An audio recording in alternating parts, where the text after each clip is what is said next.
अस्सलाम वालेकुम, आदाब, नमस्कार। परभनी न्यूज़ महानगर में आपके साथ शेख इफ्तिखार। परभनी शहर के दत्तनगर में जॉन मकासरे के आवास पर यीशु क्रिसमस का जश्न मनाया गया। क्रिसमस एक ईसाई त्योहार है। ये त्योहार हर साल 25 दिसंबर को मनाया जाता है। इस दिन पर प्यारे प्रभु यीशु का जन्म हुआ था।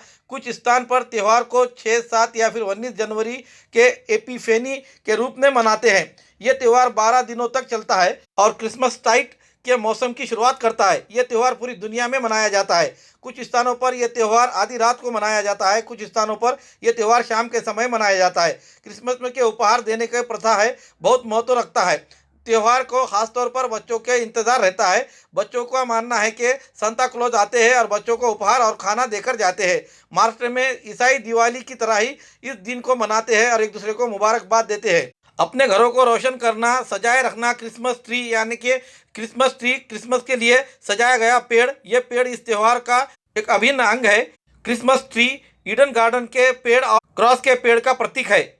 इस त्यौहार में खासतौर पर चॉकलेट केक बनाए जाते हैं। कैथोलिक ख्रिस्त सभा में क्रिस्त जन्म के स्मृति के तौर पर गौशाला या फिर गायों का तबेला तैयार करने की परंपरा है। इस त्यौहार को छोटे बड़े हर्षोल्लास के साथ मनाते हैं।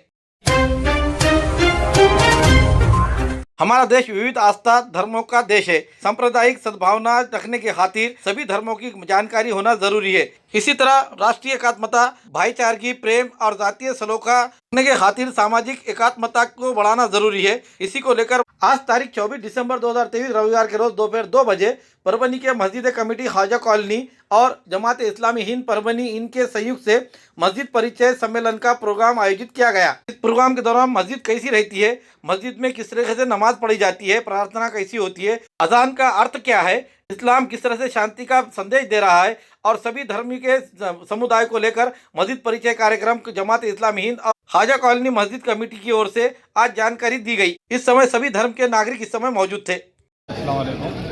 मस्जिद कमेटी ख्वाजा कॉलोनी और जमात इस्लामी हिंद परभनी इनकी जानिब से आज मस्जिद परिचय सम्मेलन ये प्रोग्राम आयोजित किया हुआ है।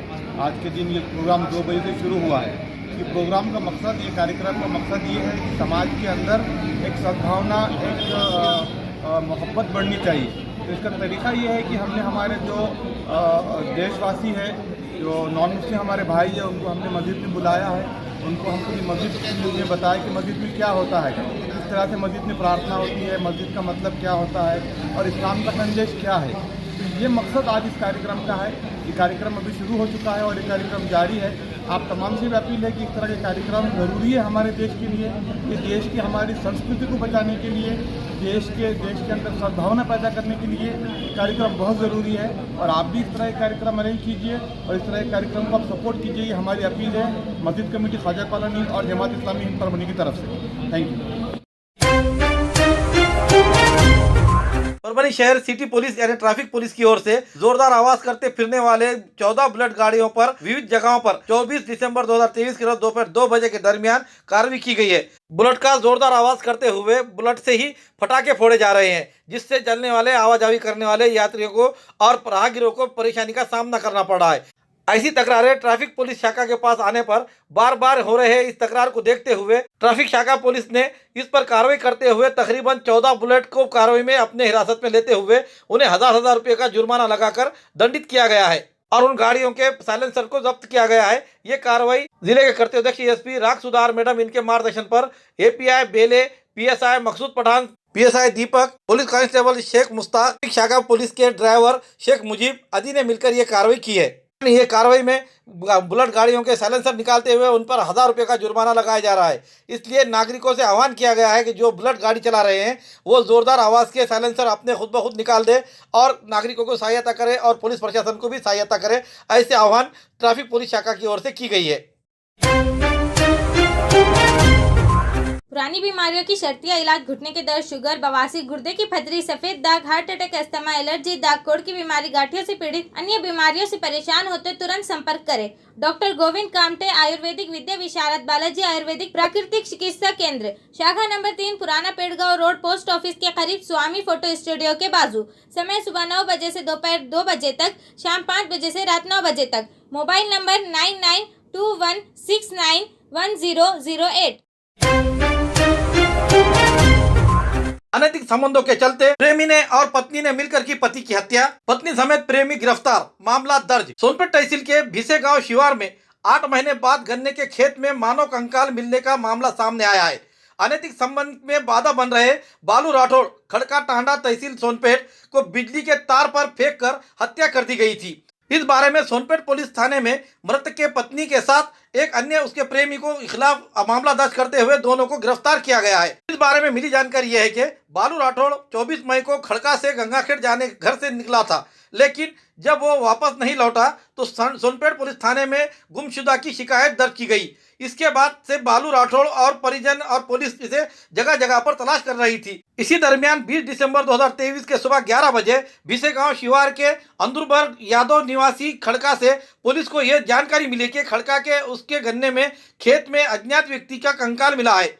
पुलिस मानव अवशेष को पहचान करने के लिए मौके पर पहुंची। अपराध को सुलझाने की खातिर जांच शुरू की गई। कुछ ही समय के भीतर उन्होंने अपराधी को महेश नंदूराम यादव उम्र 23 साल खड़का और मृतक की पत्नी को गिरफ्तार किया।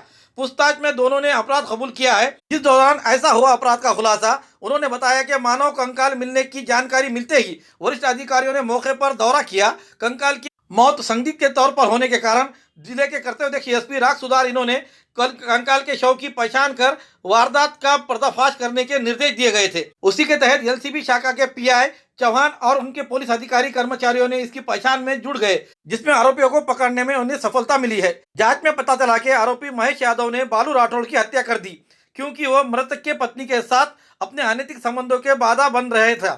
संदिग्ध आरोपी महेश यादव को हिरासत में लेकर पूछताछ करने पर मृतक की पत्नी के अनैतिक संबंध होने की बात सामने आई। मैयत बालू राठौड़ इस मामले को लेकर हमेशा अपने पत्नी को मारपीट किया करता था, साथ ही वह उससे तंग आ चुकी थी। इसी के लिए अनैतिक संबंध के रिश्ते में ये बाधा बन रहे बालू राठौड़ को महेश यादव ने अपने बाइक पर बिठाकर उसे गंगाखेड़ ले गया और गंगाखेड़ से वापस लाते समय नशे की हालत में गन्ने के पास जंगली जानवरों से बचाव की खातिर लगाए गए बिजली के तारों पर उसे डालकर उसकी हत्या कर दी और शव को गन्ने के खेत में छोड़ दिया। मृतक की पहचान ना हो इसलिए उसके कपड़े निकालकर जला दिए गए और उसका मोबाइल कुएं में फेंक दिया गया था। उसे आगे की कानूनी कार्रवाई के लिए सोनपेट थाने में सौंपा गया है और मृतक के पिता के शिकायत पर सोनपेट पुलिस थाने में धारा 302, 201 के तहत मामला दर्ज किया गया है। परभनी शहर में मोटरसाइकिल चोरी करने वाला एक जिंदे कारतूस के साथ पुलिस के हिरासत में।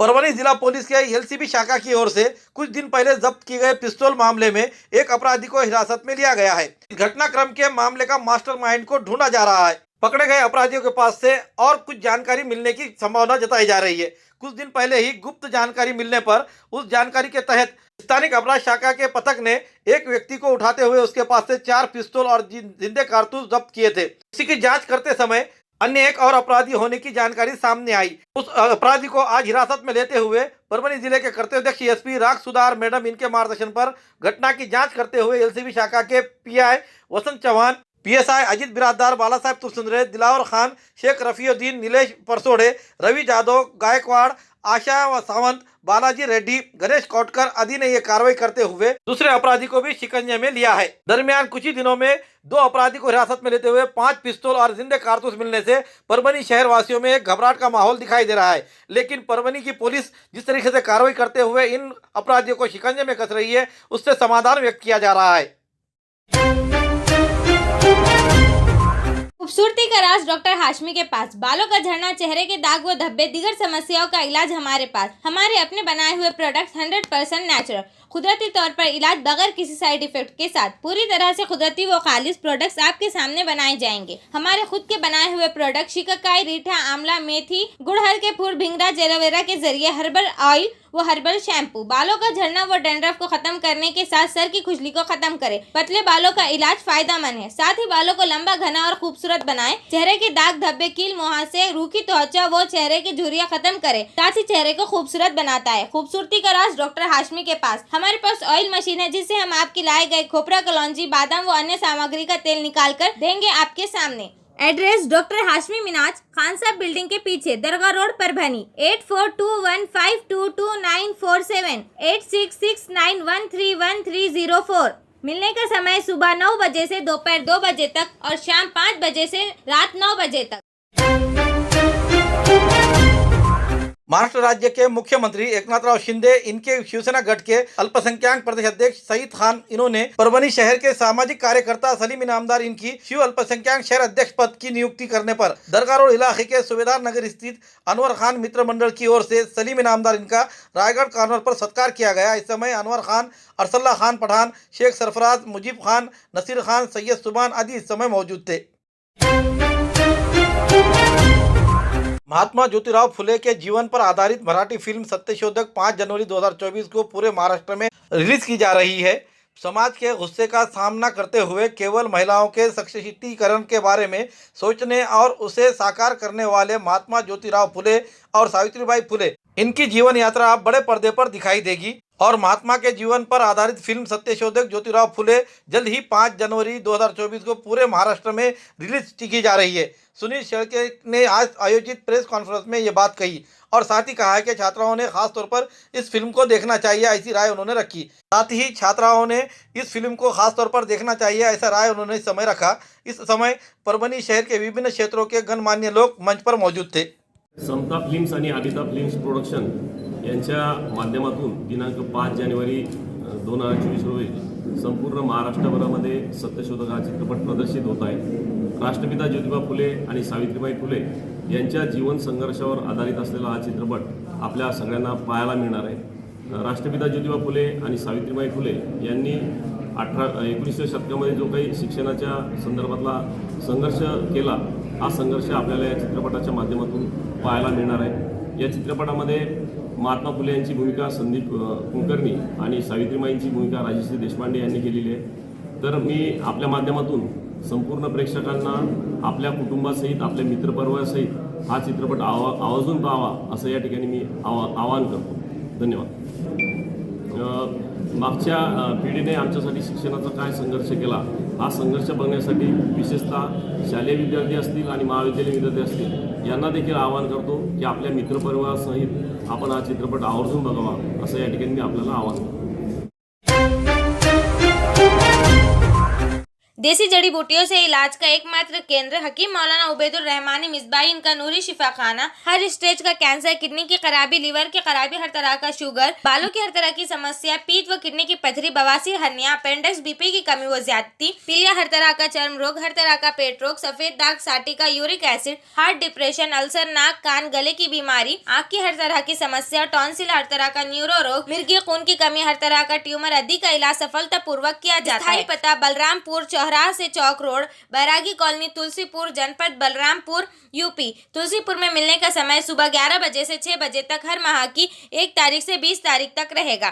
परभनी में मिलने का समय सुबह 10 बजे से रात 10 बजे तक हर महीने के आखिरी हफ्ता 23 तारीख से 30 तारीख तक रहेगा। परभनी का पता दरगाह रोड, आजम चौक से आगे, तवक्कल मेडिकल के करीब, परभनी, महाराष्ट्र। अधिक जानकारी के लिए मोबाइल पर संपर्क करें। Mobile number 9793041936 9175546259। मराठा समुदाय को कुणबी प्रमाण पत्र दिया जाए और ओबीसी श्रेणी में शामिल किया जाए, इस मांग को लेकर मराठा समुदाय परभनी शहर में 59 दिनों से विरोध प्रदर्शन कर रहा है। जब तक आरक्षण नहीं मिलेगा तब तक आंदोलन जारी ही रहेगा। इसमें 20 जनवरी के रोज क्रमिक अनशन शुरू रहते हुए आगे की आदेश आने तक नियोजन किया जाएगा। ऐसी जानकारी सकल मराठा समाज की ओर से परभनी जिले के नियोजन समिति की ओर से दी गई है। 25 दिसंबर 2023 के रोज होने वाले घोषित मुंबई में जिस तरह से तैयारी की जा रही है उसके लिए भी आह्वान किया गया है।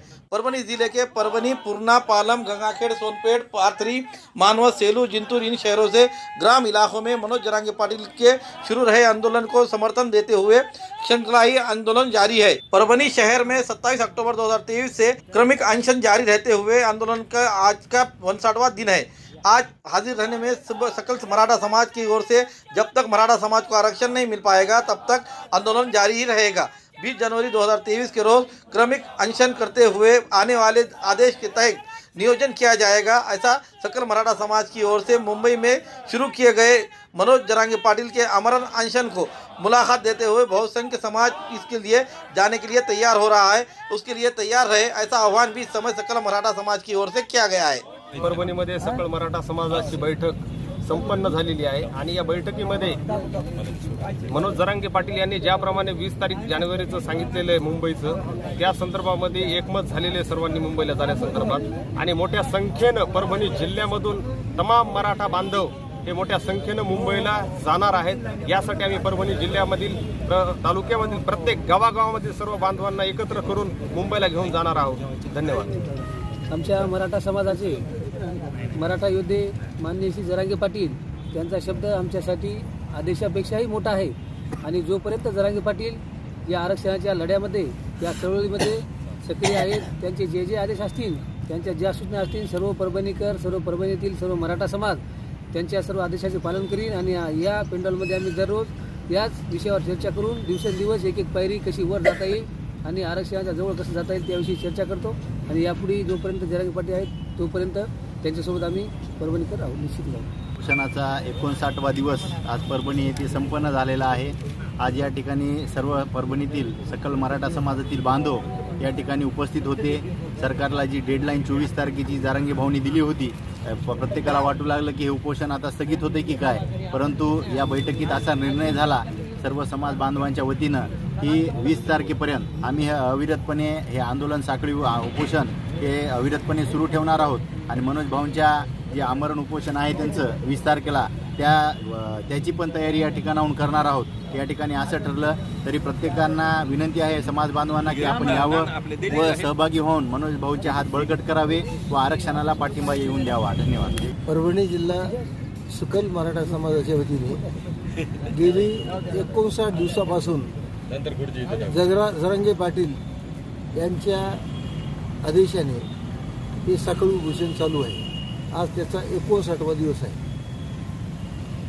मराठा समाजाला जोपर्यंत सरसकट ओबीसी आरक्षण मिळत नाही तोपर्यंत हे असंच आरक्षण चालू राहील, उपोषण चालू राहील आणि जरांगे पाटील जे आदेश देतात त्या आदेशाची